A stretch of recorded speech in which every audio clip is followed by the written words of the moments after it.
আজকের এই ভিডিওটা অনেক দিন আগের করা একটা ভিডিও। এটা ছিল কুরবানি ঈদের দ্বিতীয় দিনের করা একটা ভিডিও। এই দিন বাসায় ভরপুর রান্না বান্না করা হয় আর অনেক কিছুই খাওয়া হয়। এই সব কিছু নিয়েই থাকছে আজকের এই ভিডিও।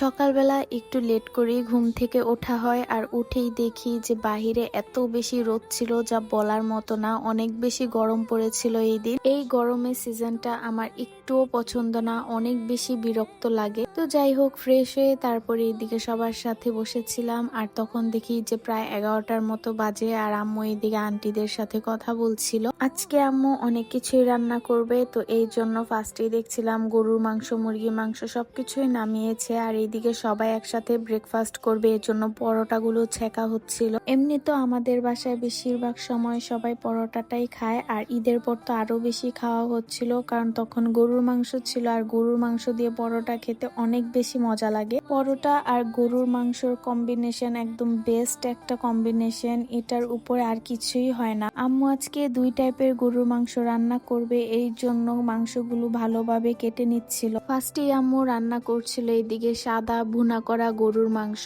এইদিকে হলুদ বাদে বাকি সবকিছুই দেওয়া হয়, কিন্তু মশলার পরিমাণটা একটু কম দেওয়া হয় আর গুঁড়া দুধ অনেক বেশি করে দেওয়া হয়। বিরিয়ানির জন্য যে মাংসটা রান্না করা হয় এটা প্রায় সেভাবেই রান্না করা হয়, কিন্তু মশলা আর একটু কম দিয়ে আর অনেকক্ষণ যাবত কষানো লাগে। চুলাতে বসানোর সাথে সাথে এত সুন্দর একটা স্মেল আসছিল যে মনে হচ্ছিল এখনই খেয়ে ফেলি। আর গরুর মাংস তো এমনিতেই আমার অনেক বেশি ফেভারিট। একটু পরে এইদিকে আম খাচ্ছিলাম, এই আমটা আমি কেটে ফ্রিজে রেখে দিয়েছিলাম যাতে ঠান্ডা ঠান্ডা খেতে পারি, কারণ ঠান্ডা আম খেতে একদম অনেক বেশি মজা লাগে আর এটা অনেক মিষ্টি ছিল। ভেজিটেবল রান্না করা হবে এই জন্য এইদিকে পেঁয়াজ পেঁপে সবকিছু কাটা হচ্ছিল। আরেকটা চুলায় গরুর মাংসের লাল ভুনা বসানো হয় আর এইদিকে অনেক মাংস ছিল আর একসাথে রান্না করা হচ্ছিল যাতে পরে রেখে রেখে খাওয়া যায়। আম্মুর সাথে এইদিকে মুরগির রোস্টও রান্না করছিল, কারণ সবাই গরুর মাংস খেতে চায় না। অনেক সুন্দর একটা স্মেল বের হচ্ছিল। তারপর আমি চলে যাই মাহিরাকে দেখতে। মাহিরা শাওয়ার নিয়ে এদিকে ঘুমিয়েছিল।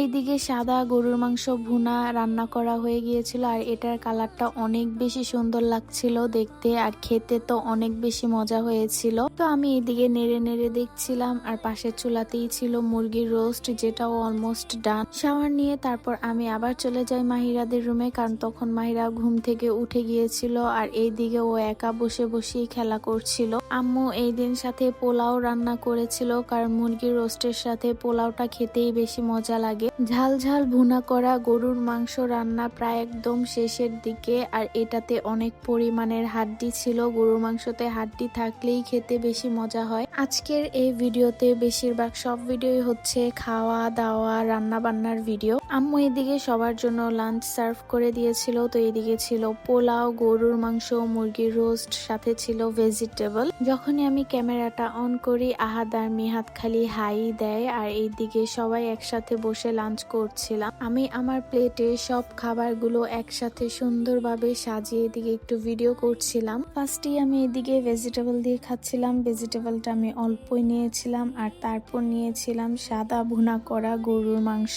আমি প্রায় আমার সবটুকু ভাত এটা দিয়ে খেয়েছি। আমি আর মুরগির রোস্ট নেইনি, কারণ গরুর মাংস থাকলে আমার আর তেমন কিছুই খেতে ইচ্ছে করে না। লাস্টে 2 টাইপের গরুর মাংস থেকে 2টা ভালো ভালো দেখে হাড্ডি নিয়েছিলাম, কারণ গরুর মাংসের হাড্ডি খেতে সব থেকে বেশি মজা লাগে। এই দিনে প্রত্যেকটা খাবারের আইটেম অনেক বেশি মজা হয়েছিল খেতে। খাওয়া দাওয়া শেষ করে তারপর চলে যাই আবার মাহিরাকে দেখতে আর এইদিকে ওর খেলনা নিয়ে খেলছিল। একটু পরই ওয়েদারটা একদম মেঘলা হয়ে যায়, অনেক বেশি বাতাস আসছিল। তো আমি, নির্ঝরা, সিনথিয়া আমরা সবাই বারান্দাতে অনেকক্ষণ দাঁড়িয়েছিলাম, কারণ অনেক সুন্দর বাতাস আসছিল। চারদিক একদম অন্ধকার হয়ে গিয়েছিল আর এইসব ওয়েদারে ঘুমানোর মজাই আলাদা। তো আমি এক ঘুমে প্রায় সন্ধ্যার দিকে ঘুম থেকে উঠে আমি একটু এদিকে সেমাই খাচ্ছিলাম আর মাহিরা এইদিকে আমাদের মেহেদি দেখছিল। আর এর একটু আগে মামি আন্টিরা আসে, তো ওনারাই আবার চলে যাচ্ছিল। দুপুরে এত হেভি একটা লাঞ্চ করেছি যেই কারণে ডিনারে আর তেমন কিছুই খেতে ইচ্ছে করছিল না, তাই এইদিকে আমরা রামেন রান্না করছিলাম অনেকগুলা সসেজ দিয়ে। 2 দিন যাবত মাংস